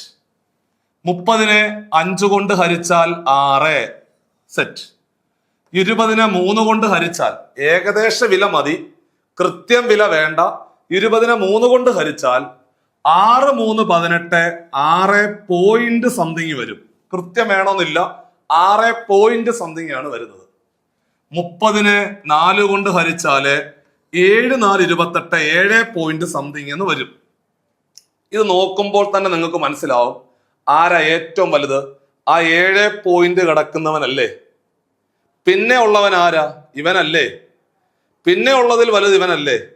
അപ്പൊ ചുരുക്കി പറഞ്ഞാൽ നമുക്ക് മനസ്സിലായി, അതായത് അങ്ങറ്റം കിടക്കുന്ന 3/4 ആണ് വലുത്. 3/4 ആണ് വലുത്. അപ്പൊ ഇതിനകത്തെ ഏറ്റവും വലുതെന്ന് പറഞ്ഞാൽ 3/4 ആണ്. ഏറ്റവും വലുത് 3/4 ആണ്. അപ്പോൾ ഏറ്റവും അവസാനത്തിൽ നിൽക്കേണ്ട ആരാ? 3/4 വരണം. അപ്പോ ഇതൊരിക്കലും വരത്തില്ല. കാരണം ഇവിടെ ഏറ്റവും വലുത് 2/3 ഒരിക്കലും അംഗീകരിക്കാൻ പറ്റത്തില്ല. ഇവിടെ ഏറ്റവും വലുത് 3/5 ഒരിക്കലും അംഗീകരിക്കാൻ പറ്റത്തില്ല. ഇവിടെ ഏറ്റവും വലുത് 3/4 അംഗീകരിക്കാം. അപ്പോൾ എ വരാം ആൻസർ, അല്ലെങ്കിൽ ഡി വരാം. ഇനി രണ്ടാം സ്ഥാനത്ത് ഇവനോട് ചേർന്ന് നിൽക്കുന്നവൻ 6 പോയിന്റ് അല്ലേ. എടാ 6 പോയിന്റ് എന്ന് പറഞ്ഞാൽ 2/3. അതായത് അവിടുന്ന് ഇങ്ങോട്ട് വരുമ്പോൾ രണ്ടാമത് വരേണ്ടവൻ 2/3. 2/3 ഇവിടെ 2/3 ആണോ? അല്ല. അപ്പൊ ഇതും വരത്തില്ല. Option A is the right answer. ഇങ്ങനെയാണ് ഭിന്നസംഖ്യകളുമായിട്ട് ബന്ധപ്പെട്ടുകൊണ്ടുള്ള ചോദ്യങ്ങൾ എളുപ്പ വഴിയിൽ കൂടി നിങ്ങൾ ചെയ്തു പഠിക്കേണ്ടത് എന്നുള്ള കാര്യം കൂടെ ഓർമ്മപ്പെടുത്തുകയാണ്. ഭിന്നസംഖ്യകളുമായിട്ട് ബന്ധപ്പെട്ടുകൊണ്ട് വലുതേത് ചെറുതേത് ആരോഹണം അവരോഹണം ഉൾപ്പെടെയുള്ള കംപ്ലീറ്റ് ചോദ്യങ്ങളും പരീക്ഷയ്ക്ക് ചോദിക്കാറുണ്ട്. ഇടയിൽ വരുന്ന ഭിന്നസംഖ്യ ഏത്? അങ്ങനെ വരാം. അത്തരത്തിലുള്ള ഭിന്നസംഖ്യകളുമായിട്ട് ബന്ധപ്പെട്ടുകൊണ്ട് സ്ഥിരമായിട്ട് പരീക്ഷയ്ക്ക് ചോദിക്കുന്ന ഇത്തരം ചോദ്യങ്ങൾ ചെയ്തു പഠിക്കണം. അവിടെ വലുതേത് ചെറുതേത് ആരോഹണം അവരോഹണം അങ്ങനെ ഒരു ചോദ്യം വരുമ്പോൾ നിങ്ങൾ അംശങ്ങൾക്കെല്ലാം ഓരോ 0 ഇട്ട് കൊടുക്കുക. ചുമ്മാതെ ഒന്ന് ഹരിച്ചു നോക്കുക. ആൻസർ എത്ര ആണോ കിട്ടുന്നത് അതാണ് അവിടുത്തെ റൈറ്റ് ആൻസർ എന്ന് പറയുന്നത്. അതാണ്ടേ, ഭിന്നസംഖ്യകളെ ഗുണിക്കാൻ നമ്മൾ പഠിച്ചതാണ് നേരത്തെ. ഒന്നുമില്ല, ചുമ്മാ അങ്ങോട്ട് ഗുണിച്ചാൽ മതി. അംശങ്ങളെല്ലാം കൂടെ ഗുണിച്ച് അംശത്തിൽ എഴുതുക, ഛേദങ്ങളെല്ലാം കൂടെ ഗുണിച്ച് ഛേദത്തിൽ എഴുതുക. പിന്നെ നമ്മുടെ LGSന്റെ പരീക്ഷകളിലെ സ്ഥിരമായിട്ട് ചോദിക്കുന്ന ഒരു ചോദ്യമാണ് ദശാംശ സംഖ്യകളുടെ ഗുണനം.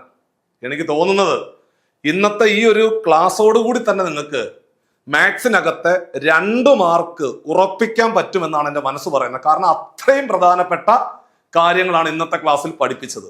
അതാണ്ടേ, കുറച്ച് ദശാംശ സംഖ്യകൾ തന്നിട്ട് ഗുണിക്കാൻ പരീക്ഷയ്ക്ക് ചോദിച്ചാൽ മക്കളെ ആദ്യം ചെയ്യേണ്ടത് ആ ദശാംശ സംഖ്യകൾ പരിഗണിച്ചിട്ട് അവിടുത്തെ പൂർണ്ണമായ സംഖ്യകൾ മനസ്സുകൊണ്ട് ആലോചിക്കുക. പൂർണ്ണമായ സംഖ്യ എന്ന് പറഞ്ഞാൽ 0 എല്ലാം കളയുക. അപ്പോൾ പൂർണ്ണമായ സംഖ്യ എന്ന് പറഞ്ഞാൽ ഇവിടെ 2 അല്ലേ. എടാ ഇവിടെ 3 അല്ലേടാ. ആ 2ഉം 3ഉം കൂടെ ഗുണിച്ചാൽ എത്ര? 2ഉം 3ഉം കൂടെ ഗുണിച്ചാൽ 6 എന്ന് വരും. എഴുതണം. അതായത് ആദ്യം ചെയ്യേണ്ടത് പൂർണ്ണമായ സംഖ്യകൾ തമ്മിൽ ഗുണിക്കുക. പൂർണ്ണമായ സംഖ്യ എന്ന് പറഞ്ഞാൽ 0 എല്ലാം കളയുക. ഇവിടുത്തെ 0 എല്ലാം കളഞ്ഞ 2. എടാ ഇവിടുത്തെ 0 എല്ലാ പണ്ടാരങ്ങളും കളഞ്ഞ 3. 2ഉം 3ഉം കൂടെ ഗുണിച്ചാൽ 6. ഇനി ദശാംശ സ്ഥാനങ്ങൾ എണ്ണി നോക്കണം. മക്കളെ, ഇവിടെ 3 ദശാംശ സ്ഥാനമില്ലേ? പോയിന്റിന് ശേഷം എത്ര അക്കങ്ങളുണ്ടോ അതാണ് ദശാംശ സ്ഥാനങ്ങളുടെ എണ്ണം. അങ്ങനെയാണെങ്കിൽ അവിടെ 3, ഇവിടെ 2, 3ഉം 2ഉം 5 സ്ഥാനം മൊത്തത്തിലുണ്ട്. 5 സ്ഥാനം മൊത്തത്തിലുണ്ട്. 5 സ്ഥാനം ഇടത്തോട്ട് മാറ്റി കുത്തുക. 5 സ്ഥാനം ഇടത്തോട്ട് മാറ്റി കുത്തുക. 5 സ്ഥാനം ഇടത്തോട്ട് മാറ്റി കുത്തുക. നമ്മുടെ കയ്യിൽ ആകെ ഒരു സംഖ്യയേ ഉള്ളൂ.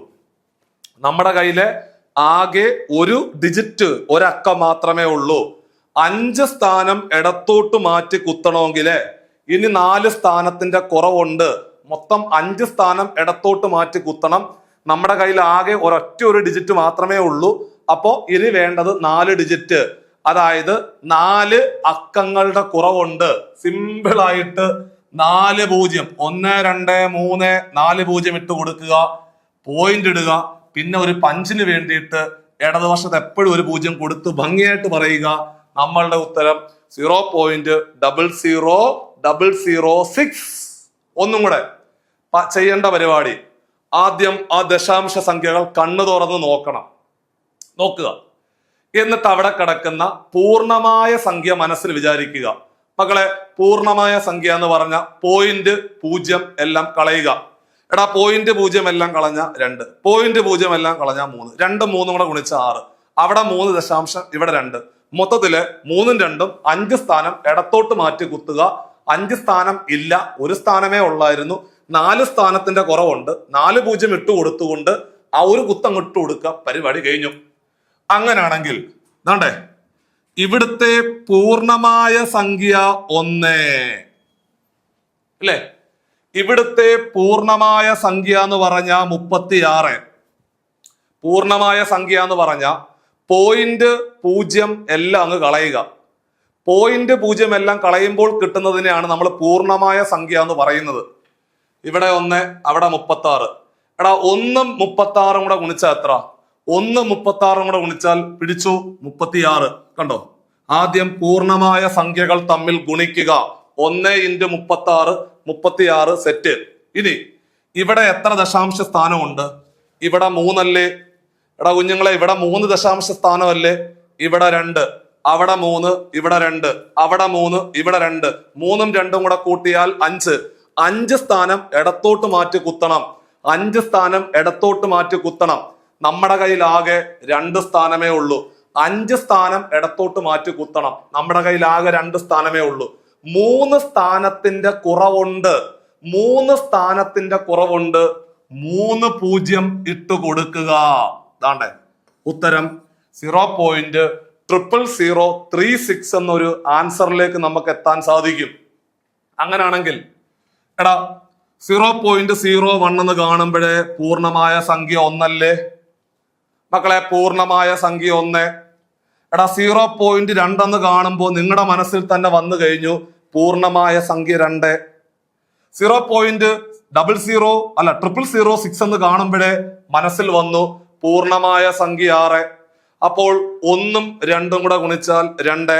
ആ 2ഉം 11 കൂടെ ഗുണിച്ചാൽ 2 × 6 എത്ര? 1 × 2 2, 2 × 6 12. 12 എന്ന് എഴുതി വെച്ചു. 12 എന്ന് അങ്ങോട്ട് എഴുതി വെച്ചു. താണ്ടേ ഇവിടെ 4 ദശാംശ സ്ഥാനം. ഇവിടെ 1, ഇവിടെ 2. കൂട്ട് മക്കളെ, 4ഉം 1ഉം കൂടെ കൂട്ടിയാൽ 5, 5ഉം 2ഉം കൂടെ കൂട്ടിയാൽ 7. മൊത്തത്തില് 7 സ്ഥാനം ഇടത്തോട്ട് മാറ്റി കുത്തണം. 7 സ്ഥാനം ഇടത്തോട്ട് മാറ്റി കുത്തണം. നമ്മുടെ കയ്യിലാകെ 2 സ്ഥാനമേ ഉള്ളൂ. 7 സ്ഥാനം ഇടത്തോട്ട് മാറ്റി കുത്തണം. നമ്മുടെ കയ്യിലാകെ 2 സ്ഥാനമേ ഉള്ളൂ. 5 സ്ഥാനത്തിന്റെ കുറവുണ്ട്. സിമ്പിൾ ആയിട്ട് 5 0 ഇടുക. 1 2 3 4 5 0 ഇട്ട് കൊടുത്തുകൊണ്ട് ദാണ്ടേ 0.5012 എന്നുള്ള ആൻസർ എഴുതി വെച്ച് കഴിഞ്ഞാല് നമ്മുടെ വെട്ടിയിലോട്ട് 1 മാർക്കായി. മാത്രമല്ല, എല്ലാ പരീക്ഷകൾക്കും സ്ഥിരമായിട്ട് ചോദിക്കുന്ന ദശാംശ സംഖ്യകളുടെ ഗുണനം എന്ന് പറയുന്ന ഭാഗവുമായിട്ട് ബന്ധപ്പെട്ടുകൊണ്ട് ഇനി നിങ്ങൾക്കൊരു സംശയം വരുത്തില്ലെന്നുള്ളതാണ് വസ്തുത. ആടെ തൊട്ടു താഴെ ഇവിടുത്തെ പൂർണ്ണമായ സംഖ്യ എന്ന് പറയുമ്പോഴേ കണ്ണും പൂട്ടി 1 എന്ന് പറയാം. പൂർണ്ണമായ സംഖ്യ എന്ന് കാണുമ്പോഴേ 0.0 എല്ലാം കളഞ്ഞ 2. എടാ ഇവിടുത്തെ പൂർണ്ണമായ സംഖ്യ 0.0 എല്ലാം കളഞ്ഞാൽ 3, 1ഉം 2ഉം കൂടെ ഗുണിച്ചാൽ 2, ആ 2ഉം 3ഉം കൂടെ ഗുണിച്ചാൽ 2 × 3 6 വരും. 6 എഴുതി വെച്ചു. അവിടെ 2 ദശാംശം, ഇവിടെ 1, ഇവിടെ 1, 2ഉം 1ഉം കൂടെ കൂട്ടിയാൽ 3. എടാ 3, 1, 4, മൊത്തത്തില് 4 സ്ഥാനം ഇടത്തോട്ട് മാറ്റി കുത്തണം. 4 സ്ഥാനം ഇടത്തോട്ട് മാറ്റി കുത്തണം. 4 സ്ഥാനം ഇടത്തോട്ട് മാറ്റി കുത്തണം. നമ്മുടെ കയ്യിൽ ആകെ ഒരു സ്ഥാനമല്ലേ ഉള്ളൂ. മൊത്തത്തിൽ 4 സ്ഥാനം ഇടത്തോട്ട് മാറ്റി കുത്തണം. പക്ഷേ നമ്മുടെ കയ്യിലാകെ ഒരു സ്ഥാനമേ ഉള്ളൂ. 3 സ്ഥാനത്തിന്റെ കുറവുണ്ട്. 3 സ്ഥാനത്തിന്റെ കുറവുണ്ട്. അപ്പൊ എന്ത് ചെയ്യണം? 3 0 സിമ്പിൾ ആയിട്ട് അങ്ങിട്ട് കൊടുക്കണം. പരിപാടി കഴിഞ്ഞു. അപ്പൊ ഉത്തരം 0.0006 എന്നുള്ള ആൻസർ നിങ്ങൾ എഴുതി വെച്ച് കഴിഞ്ഞാൽ 1 മാർക്ക് നമുക്ക് അവിടെ ആയില്ലേ? സിമ്പിൾ അല്ലേ? അങ്ങനെയാണെങ്കിൽ അവസാനത്തെ ക്വസ്റ്റ്യൻ ദാ പിടിച്ചോ. ഇതാണ്ടേ 0.0004 എന്ന് കാണുമ്പോഴേ നിങ്ങൾ ഇങ്ങോട്ട് പറയും, സാറേ അവിടുത്തെ പൂർണ്ണമായ സംഖ്യ 4 അല്ലേ? ആണടാ, ഇവിടുത്തെ പൂർണ്ണമായ സംഖ്യ 4 ആണ്. അടുത്തത് 0.0200 എന്ന് കാണുമ്പോൾ നിങ്ങൾ പറയും, സാറേ അവിടുത്തെ പൂർണ്ണമായ സംഖ്യ എന്ന് പറഞ്ഞാൽ ഞങ്ങൾക്ക് ചെറിയൊരു സംശയമുണ്ട്, 200 ആണോ സാറേ? നിങ്ങളുടെ സംശയം അതല്ലേ? 200 ആണോ എന്നുള്ളതാണ് സംശയം. എടാ ഒരു പ്രശ്നമുണ്ട്. അതായത് പോയിന്റിന് ശേഷം അവസാനം വരുന്ന പൂജ്യങ്ങൾക്ക് വിലയില്ല. പറഞ്ഞേ, പോയിന്റിന് ശേഷം അവസാനം വരുന്ന പൂജ്യങ്ങൾക്ക് വിലയില്ല. പോയിന്റിന് ശേഷം അവസാനം വരുന്ന പൂജ്യങ്ങൾക്ക് വിലയില്ല. അതാണ്ടേ 0.010 എന്ന് കണ്ടാൽ നിങ്ങൾ പറയണം പോയിന്റിന് ശേഷം അവസാനം വരുന്ന പൂജ്യത്തിന് വിലയില്ല. ഇതാ കളഞ്ഞേക്ക്. ഇതിന്റെ ഉത്തരം 0.01 എന്ന് എഴുതി വെച്ചാൽ മതി. പോയിന്റിന് ശേഷം അവസാനം നിൽക്കുന്ന പൂജ്യങ്ങൾക്ക് വിലയില്ല. അപ്പോൾ ഈ 2 പൂജ്യത്തിന് വിലയില്ല. അതേപോലെ 0.030 കാണുമ്പോൾ എടാ അവസാന പൂജ്യത്തിന് വിലയില്ല. 0.00100 കണ്ടാൽ മക്കളെ അവസാനത്തെ 2 പൂജ്യത്തിന് വിലയില്ല. ഇതാദ്യം മനസ്സിലാക്കിയിട്ട് ശേഷം മാത്രമേ പ്രോബ്ലം ചെയ്യാവുള്ളൂ. അല്ലാതെ സാറേ ഇവിടെ 4, അവിടെ 200, അവിടെ 30, അവിടെ 100 അല്ലേ സാറേ എന്ന് ചോദിച്ചാൽ പൊട്ട തെറ്റാണ് ആൻസർ. ശ്രദ്ധിച്ചോണം പരീക്ഷയ്ക്ക്. ഇനി പറയാം 4, ഇവിടെ 2, ഇവിടെ 3, അവിടെ 1 ഗുണിക്ക്. 4ഉം 2ഉം കൂടെ ഗുണിച്ച എത്രടാ? 4ഉം 2ഉം കൂടെ ഗുണിച്ച 8 അല്ലേ മക്കളെ? ആ 8ഉം 3ഉം കൂടെ ഗുണിച്ച എത്ര? 8 × 3 24 അല്ലേ? എടാ 24ന് വീണ്ടും 1 കൊണ്ട് ഗുണിച്ചാൽ 24 × 1 24 അല്ലേ? ആ 24 അങ്ങോട്ട് എഴുതി വെക്കണം. എഴുതി വെച്ചു. എത്ര ദശാംശം? ഇവിടെ 4, അവിടെ 2 ഉള്ളൂ. 4ഉം 2ഉം 6. പിടിച്ചോണം, എന്റെ കൂടെ പിടിച്ചോണം. ഇവിടെ 4, അവിടെ 2, 4ഉം 2ഉം 6, അവിടെ 2, 6ഉം 2ഉം 8, അവിടെ 3, 8ഉം 3ഉം 11. മക്കളെ മൊത്തത്തില് 11 ദശാംശ സ്ഥാനം. 11 സ്ഥാനം ഇടത്തോട്ട് മാറ്റി കുത്തണം. നമ്മുടെ കയ്യിൽ ആകെ 2 ഉള്ളൂ. 11 സ്ഥാനം മൊത്തത്തിൽ ഇടത്തോട്ട് മാറ്റി കുത്തണം. നമ്മുടെ കയ്യിൽ ആകെ 2 സ്ഥാനമേ ഉള്ളൂ. 9 സ്ഥാനത്തിന്റെ കുറവുണ്ട്. 9 സ്ഥാനത്തിന്റെ കുറവുണ്ട്. 9 സ്ഥാനത്തിന്റെ കുറവുണ്ട്. 9 0 എഴുതിക്കൂ. 1, 2, 3, 4, 5, 6, 7, 8, 9. ഇതാണ്ട് ഇതാണ് ആൻസർ. 0.90 കഴിഞ്ഞിട്ട് 24 എന്ന് വരും അതിന്റെ റൈറ്റ് ആൻസർ. പിന്നെ നമ്മള് ദശാംശ സംഖ്യ കിട്ടി, അതിനെ കൃത്യംഗ രൂപത്തിലേക്ക് മാറ്റാനും ഭിന്നസംഖ്യ രൂപത്തിലേക്ക് മാറ്റാനും ഞാൻ ഇതിനു മുമ്പ് നിങ്ങളെ പഠിപ്പിച്ചിട്ടുണ്ട്. അപ്പൊ നമ്മുടെ ഈ ചാനലിനകത്ത് കമ്പനി ബോർഡ് LGS പരീക്ഷയുടെ പ്രിപ്പറേഷൻ എന്ന് പറഞ്ഞുകൊണ്ട് മാത്സിന്റെ വേണ്ടി മാത്രമായിട്ട് ക്ലാസ്സുകൾ അപ്ലോഡ് ചെയ്തുകൊണ്ടിരിക്കുക. എൻ്റെ ഓർമ്മ ശരിയാണെങ്കിൽ ഇത് 5ാമത്തെ ക്ലാസ് എന്തോ ആണ്. ചില വീഡിയോയ്ക്ക് ഭയങ്കര ലെങ്ത് ഉണ്ടാവും. ചില വീഡിയോസ് നമ്മൾ 1 മണിക്കൂർ 1.25 മണിക്കൂറിന്റെ വീഡിയോസ് നമ്മൾ പോയിട്ടുണ്ട്. പക്ഷെ അത്തരം നോട്ടുകൾ നിങ്ങൾ ഒരു ബുക്കിനകത്തേക്ക് വൃത്തിയായിട്ട് എഴുതി മുമ്പോട്ട് പോവുകയാണെന്നുണ്ടെങ്കിൽ ഈ പറയുന്ന കമ്പനി ബോർഡ് LGS പരീക്ഷയ്ക്ക് നമുക്ക് മാത്സിനകത്തെ മുഴുവൻ മാർക്കും സ്കോർ ചെയ്യാൻ പറ്റും. അപ്പൊ ഇന്നത്തെ ക്ലാസ് ഇവിടെ വൈൻഡപ്പ് ചെയ്യുമ്പോൾ വളരെ പ്രധാനപ്പെട്ട ഒരു കാര്യം നിങ്ങളോട് എനിക്ക് പറയാനുള്ളത്, ഇനി നിങ്ങൾക്ക് 5 മാസത്തെ സമയമാണ് പഠിക്കാൻ കിട്ടുന്നത്. വെറും 5 മാസം. നമ്മൾ പോലും അറിയത്തില്ല സമയങ്ങൾ പോകുന്നത്. അവസാന ഘട്ടത്തിലെ കയ്യും കാലിട്ട് അടിച്ചു കഴിഞ്ഞാൽ കാര്യമില്ല. അപ്പൊ അതുകൊണ്ട് അടുത്ത ഒരു 4 മാസം അല്ലെങ്കിൽ 5 മാസം പ്രിപ്പറേഷൻ ഏറ്റവും ഭംഗിയാക്കാം. 4 മാസം എന്ന് പറഞ്ഞത് 4 മാസത്തെ പ്രിപ്പറേഷന് 1 മാസത്തെ നമ്മുടെ ഈ പറയുന്ന റിവിഷനും കൂടെ ചേർത്തിട്ടാണ് മൊത്തം 5 മാസം കിട്ടുന്നത്. ഈ 5 മാസം കൊണ്ടാണ് ഈ പറയുന്ന പ്രിലിംസ് പരീക്ഷയും തുടർന്ന് മെയിൻസ് പരീക്ഷയും നമ്മൾ ക്രാക്ക് ചെയ്യേണ്ടത്. സോ അതിന്റെ ഭാഗമായിട്ട് നമ്മുടെ CC-യിലെ ഏറ്റവും പുതിയ കമ്പനി ബോർഡ് LGS പരീക്ഷകൾക്ക് വേണ്ടിയിട്ടുള്ള ഏറ്റവും പുതിയ ബാച്ചുകൾ നമ്മൾ സ്റ്റാർട്ട് ചെയ്തിരിക്കുകയാണ്. ഇത്തരത്തിലെ ഏറ്റവും എളുപ്പ വഴിയിൽ കൂടിയാണ് നമ്മൾ ഓരോ സബ്ജക്റ്റുകൾ പഠിപ്പിക്കുന്നത്. സോ അതുകൊണ്ട് പുതുതായിട്ട് പരീക്ഷയ്ക്ക് കാലെടുത്ത് വെക്കുന്ന ആൾക്കാർക്ക് ഒരു കൺഫ്യൂഷൻ വരും, സാറേ ഇനി പഠിച്ചു കഴിഞ്ഞാൽ പരീക്ഷ കിട്ടുമോ? അങ്ങനെ ഇല്ലടാ. ഒരു 4 മാസം 5 മാസം കൊണ്ട് നിങ്ങൾക്ക് ഉറപ്പായിട്ടും ഈ പറയുന്ന പരീക്ഷ ക്രാക്ക് ചെയ്യാൻ പറ്റും. കാരണം കമ്പനി ബോർഡ് LGS പരീക്ഷയുടെ പ്രത്യേകത, സ്ഥിരമായിട്ട് പരീക്ഷയ്ക്ക് ചോദിക്കുന്ന LGS നിലവാരത്തിലുള്ള ചോദ്യങ്ങൾ മാത്രമേ പരീക്ഷയ്ക്ക് ചോദിക്കത്തുള്ളൂ. അപ്പൊ അതുകൊണ്ട് ഏറ്റവും പുതിയ ബാച്ചിലേക്ക് നിങ്ങൾ ജോയിൻ ചെയ്തുകൊണ്ട് ഒരു മെന്റർ സപ്പോർട്ടോട് കൂടി നിങ്ങൾക്ക് വേണമെങ്കിൽ 20 മണിക്കൂറോളം നിങ്ങൾക്ക് ആ വ്യക്തിയെ നേരിട്ട് കോണ്ടാക്ട് ചെയ്യാൻ പറ്റും. അതുപോലെ ഒരു മെന്റർഷിപ്പാണ് നമ്മൾ മറ്റുള്ള ആപ്പുകളിൽ നിന്ന് വിഭിന്നമായിട്ട് നമ്മൾ കൊടുക്കുന്നത്. നിങ്ങൾക്ക് ഏത് സമയത്ത് വിളിച്ച് നിങ്ങളുടെ ഡൗട്ടുകൾ ക്ലിയർ ചെയ്യാൻ പറ്റും. നിങ്ങൾക്കുള്ള എല്ലാ സപ്പോർട്ടുകളും മെന്റേഴ്സ് തീർച്ചയായിട്ടും തരും. സോ അത്തരത്തിലെ ഏറ്റവും നല്ല ഒരു മെന്റർഷിപ്പോട് കൂടിയ ഓരോ ദിവസങ്ങളും കൃത്യമായിട്ട് എങ്ങനെയാണ് പഠിക്കേണ്ടത് ഉൾപ്പെടെയുള്ള ഒരു മികച്ച ഒരു മെന്റർഷിപ്പോട് കൂടി ടൈം ടേബിൾ അറേഞ്ച് ചെയ്തുകൊണ്ടുള്ള ഏറ്റവും പുതിയ ബാച്ചിലേക്ക് നിങ്ങൾക്ക് അഡ്മിഷൻ എടുക്കുവാൻ ആ ബോർഡ് നമ്പറിൽ കോൺടാക്ട് ചെയ്തുകൊണ്ട് ഏറ്റവും പുതിയ ബാച്ചുകളിലേക്ക് അഡ്മിഷൻ എടുത്തുകൊണ്ട് ഇത്തരത്തിലെ പഠനത്തിലെ ഓരോ ടോപ്പിക്കുകൾ നിങ്ങൾ സ്ഥിരമായിട്ട് കമ്പയർ ചെയ്ത് അല്ലെ കറക്റ്റ് ചെയ്തുകൊണ്ട് നിങ്ങൾ മുമ്പോട്ട് പോകുക എന്നുള്ളതാണ് ചെയ്യേണ്ടത്. നിങ്ങളുടെ എല്ലാ സജഷൻസും തീർച്ചയായിട്ടും വീഡിയോയ്ക്ക് താഴെ കമന്റ് ആയിട്ട് രേഖപ്പെടുത്തണം എന്നുള്ള കാര്യം കൂടെ ഓർമ്മപ്പെടുത്തിക്കൊണ്ട് നമ്മുടെ ഇന്നത്തെ ഈ ഒരു മാത്സിന്റെ ഒരു വണ്ടർഫുൾ സെഷൻ ഇവിടെ അവസാനിപ്പിക്കുകയാണ്. നിങ്ങൾക്ക് ഓരോരുത്തർക്കും ക്ലാസ് ഉപകാരപ്പെട്ടു എന്ന് വിശ്വസിക്കുന്നു. തീർച്ചയായിട്ടും ക്ലാസ് ഉപകാരപ്പെട്ടു എങ്കിൽ നിങ്ങളുടെ കമ്പനി ബോർഡ് LGS പരീക്ഷ എഴുതുന്ന ഉദ്യോഗാർത്ഥികൾക്ക് വീഡിയോ ഷെയർ ചെയ്ത് കൊടുക്കുക. അതുപോലെ ചാനലിലെ വീഡിയോ ആദ്യമായിട്ടാണ് കാണുന്നതെങ്കിൽ ഷെയർ ചെയ്തുകൊണ്ട് അതേപോലെ സപ്പോർട്ട് ചെയ്യുക. അതേപോലെ ചാനലിലെ നിങ്ങൾ ആദ്യമേ നിങ്ങൾക്ക് വീഡിയോ കിട്ടുവാൻ വേണ്ടിയിട്ട് സബ്സ്ക്രൈബ് ചെയ്യാൻ കൂടി നിങ്ങൾ മറക്കാതിരിക്കുക.